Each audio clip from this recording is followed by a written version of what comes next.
भारतामध्ये दर मिनिटाला कुठेतरी एक गुन्हा घडतो।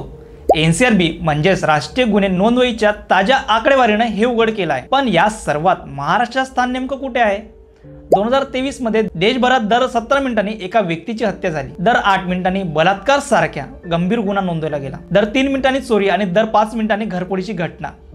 ही आकडेवारी फक्त आकडे नाही, तर आपल्या कायदा सुव्यवस्था आणि समाजाच्या सुरक्षितेला थेट प्रश्न विचारतात। महाराष्ट्र जो एक औद्योगिकदृष्ट्या प्रगत आणि सांस्कृतिकदृष्ट्या पुढारलेला राज्य मानला जातो, पण एनसीआरबीच्या आकडेवारीने तो नेहमीच गुन्ह्याच्या यादीत वरच्या क्रमांकावर असतो। महिला अत्याचार प्रकरण असो, महाराष्ट्र हा महिलांच्या अत्याचाराच्या घटनांमध्ये देशात अव्वल 5 राज्यामध्ये आहे। सायबर क्राईम, आर्थिक राजधानी मुंबई असल्यामुळे सायबर गुन्ह्याचे प्रमाण महाराष्ट्रात झपाट्याने वाढले। शहरी आणि ग्रामीण भागातील तफावत, शहरी भागात सायबर व आर्थिक गुन्हे जास्त, तर ग्रामीण भागात खून, मारामारी, हुंडाबळी अशी प्रकरणे अधोरेखित होतात। शेतकऱ्याची आत्महत्या, इतर राज्याच्या तुलनेत महाराष्ट्रात शेतकरी आत्महत्येचे प्रमाण चिंताजनक पातळीवर आहे।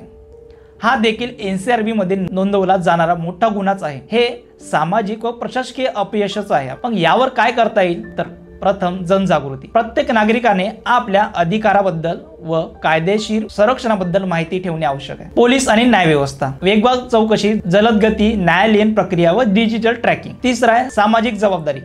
गुन्हे फक्त पोलिसांनी थांबवायचे नसतात, समाजाने त्यावर नियंत्रण ठेवायचे हवं। दर 17 मिनिटांनी कुणीतरी जीव गमावतोय, दर काही मिनिटांनी कुणीतरी अन्यायाला बळी पडतोय। प्रश्न फक्त इतकाच आहे, आपण याकडे फक्त आकडेवारी म्हणून बघायचं की बदल घडवून आणायचं?